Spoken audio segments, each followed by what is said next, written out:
2025 looks like it might actually have a semblance of MMO releases. Now, if this is your first time here, consider subscribing to the channel, hitting a little bell notification. That way you remain up to date with every single thing that I post, and I post every week. Do not miss out. First, Dune Awakening announced via Gamescom that they were releasing onto PC in early 2025. You can wishlist the game right now on Steam. I was streaming Gamescom when I saw this announcement. Honestly, there wasn't a whole lot of gameplay shown. I know people are speculating this is going to be a very like Conan Exiles-esque game, and it's very much what it feels like. I've seen a lot of gameplay from it. I've read a lot of what people have been saying about it. Expectations are very high. Players haven't been necessarily as positive as they perhaps could have been when it comes to the game, but it looks like it definitely has a lot of potential. This is a Western game. It is not an Asian game.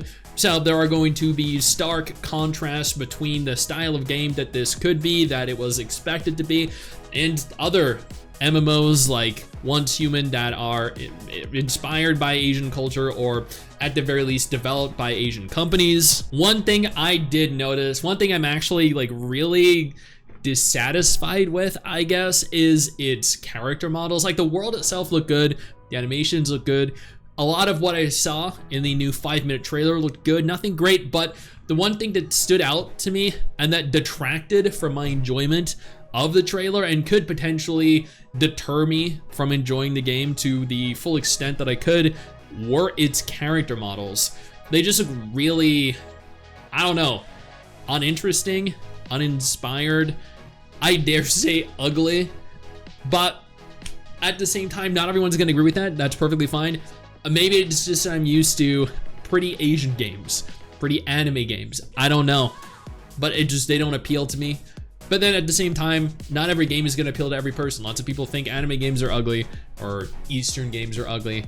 So perfectly understandable. Path of Exile 2, which isn't necessarily an MMORPG, it's a multiplayer online action role-playing game, so it's like not an MMO to the same extent as some others, but still has like MMO elements and definitely multiplayer elements. Has confirmed that they were going to begin early access on November 15th. I cannot wait for this. I have been a fan of Grinding Gear Games' previous game, which is Path of Exile 1. For a long time. It is a super complex game, very deep, very intricate.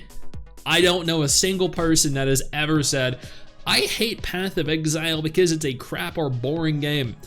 With this in mind, Path of Exile 2 looks like it is shaping up to be a phenomenal game with a lot of hype behind it. I genuinely hope they do live up to the expectations that have been set. I don't foresee them missing the mark here. I am definitely going to try this out when it begins early access. It is also worth noting that, for whatever reason, Path of Exile 2, at least the Steam listing of the game, is flagged as being an MMO. So, I mean, now before we talk about any additional games, let me take a moment here to thank my incredible patrons over on Patreon who will allow me to continue to do dedicated videos like this every single day. You guys are phenomenal, and I can't thank you all enough for the support. Let's keep talking. Next up, we have Crimson Desert, which is actually debuting new official gameplay at Gamescom and a demo for players to play. There was a gameplay trailer uploaded to YouTube. I strongly urge you go ahead and take a look at this trailer. It showcases the game, showcases the gameplay, the main character, a major boss fight. Some people were actually a little bit upset with this because they were saying that they didn't want to see the boss fight spoiled part of the game for them. Either way, you can test everything about the game. You can test the sword fighting, you can test the, I think it was the bow wielding as well. So multiple different weapon types, weapon archetypes. The game, from what I've seen from the video, because I'm not in Germany, I can't test this myself, looks beautiful as ever. It looks very fluid, it looks very fun. I don't know if it's gonna release in 2025. This game has been on the releasing soon status for a very long time. Playable keeps pushing this back for whatever reason. It's just incomplete. Maybe they're trying to pull off too grandiose a game. No one really knows. Either way, it's playable. I hope Dokkaevi is also playable, the other game that is also currently in development from Pearl Abyss, both of which started out as initially as MMOs and then decided to become single player games with potential possible non-necessary but also optional multiplayer as well. Project BBQ was at Gamescom. Project BBQ, of course, which transitioned over into a completely different style of game, the first Berserker, Khazan. Now, I did cover the transition from BBQ over, I think it was like a week or two ago. I've been covering Project BBQ ever since it was announced back in like 2019 or 2020. It was announced shortly after Blue Protocol was announced. Project BBQ was scheduled or slated to be an anime MMO, completely open world, set in the Dungeon Fighter universe. Year after year, they would release new footage, they would release new images, new information, until out of nowhere, they're like, you know what? Yeah, screw it being an MMO, we're just gonna make it a single player Elden Ring-esque game. They only confirmed this after Elden Ring achieved the monolithic success that it achieved. So they saw that, they're like, we want a piece of that money. And then here we are. New gameplay, an official cinematic was revealed at Gamescom. Honestly, it looks okay, doesn't look great. Like, it looks pretty good, it looks fun. I think it looked better as Project BBQ. That's all I'm saying. And I would have been more than happy if it were an MMO rather than a single player game like Elden Ring that just will not live up to the expectations that have been set for it or compare to Elden Ring. And finally, Blue Protocol. Many people expected Amazon to preview something at Gamescom 2024. Why? Because this is the last major Western gaming convention of the year.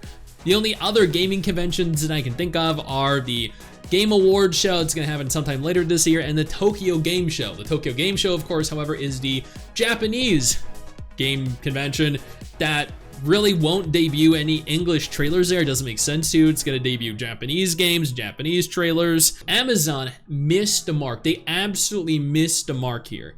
They had the opportunity to hype people up, to say, yes, we're releasing Throne and Liberty in October, but don't worry, because November or December, we're gonna be doing something with Blue Protocol. No, that is not what happened.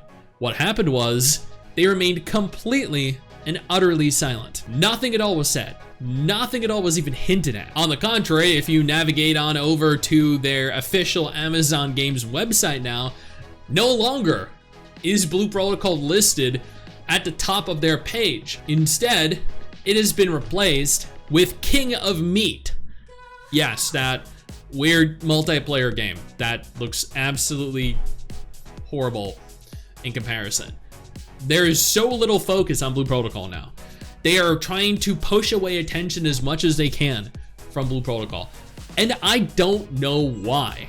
It's just, they missed their last opportunity of the year, which means it's not coming. It is not coming this year. If they somehow just drop it, there's gonna be no buildup.